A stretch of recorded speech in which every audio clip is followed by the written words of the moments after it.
Marzaki Serrato dengan absen lah. Sesuai nama saya Christopher.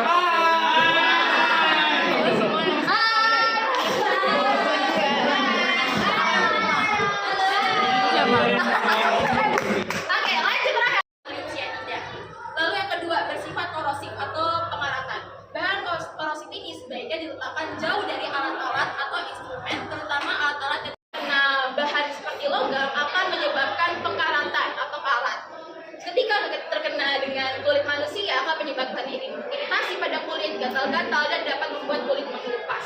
Lalu ada minyak terpenting itu bersifat flammable atau mudah terbakar, yaitu mempunyai titik rendah, mudah terbakar dengan api buisan, permukaan metal panas, atau loncatan bunga api. Lalu selanjutnya ada asetin dan logam natrium, berarti highly flammable, berarti sangat mudah terbakar di bawah kondisi atmosferik biasa atau mempunyai titik nyala rendah.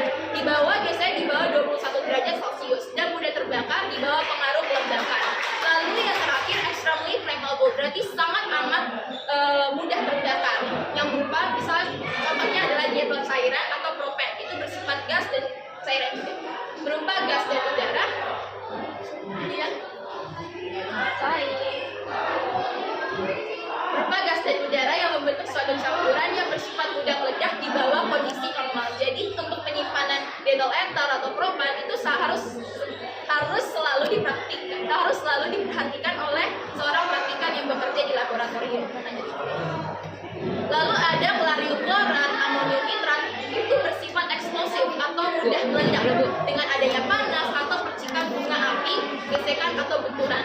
Lalu ada hidrogen peroksida atau kalium perklorat, berarti itu bersifat oksidasi, dapat menyebabkan kebakaran dengan menghasilkan panas saat kontak dengan bahan organik dan bahan reduksi. Lalu ada tetrachloromethan, dangerous for the environment, berarti itu sangat berbahaya bagi lingkungan sekitar jika dimasukkan ke dalam kolam, rawa, danau, dan lain-lain. Lalu ada sulfur, nitric acid, magnesium, berarti flammable solid, berarti bahan padatan yang mudah terbakar. Lalu ada aseton, benzene, yaitu flammable liquid, bersifat cairan yang mudah terbakar.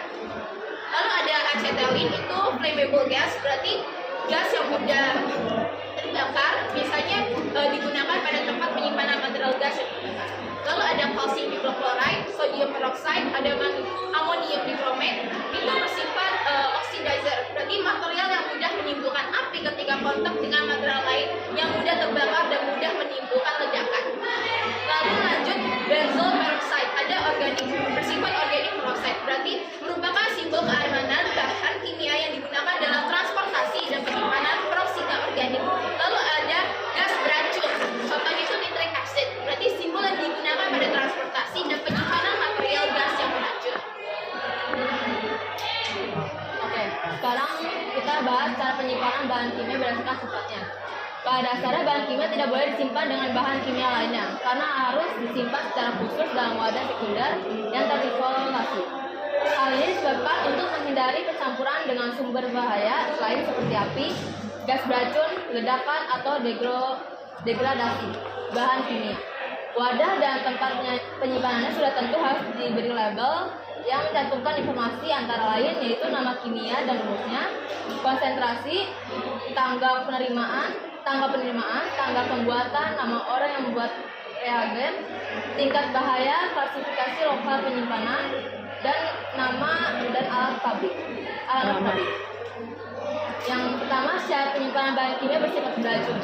Ruangannya harus dingin dan berventilasi, jauh dari bahaya kebakaran, dipisahkan dari bahan-bahan yang mungkin bereaksi. Keran dari saluran gas harus tetap dalam keadaan tertutup rapat jika tidak sedang digunakan. Disediakan alat pelindung diri. Kamu pasti bisa, Kristo. Ada googling, ada HP kan bisa googling.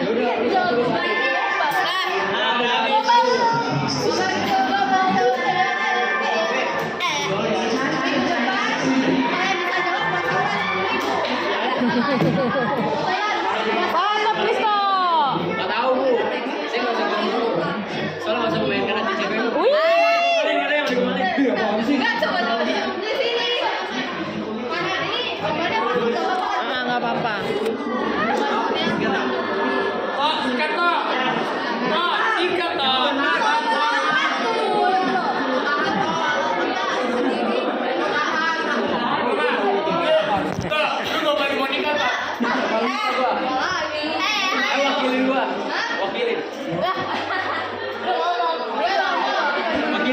diwakili, enak aja lo.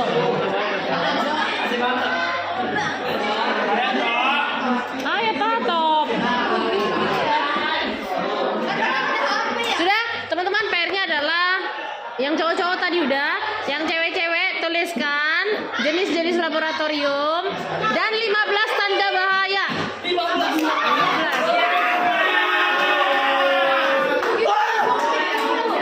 Suntik kapan? Itu masih minggu depan. Masih minggu depan. Nggak ada ya? Itu minggu depan. Mantap Kristo. Udah masuk. Apa tega sekali Bu? Itu kan rumah saya. Emang apa sih kalian di atas? Suntik Bu, suntik. Apa?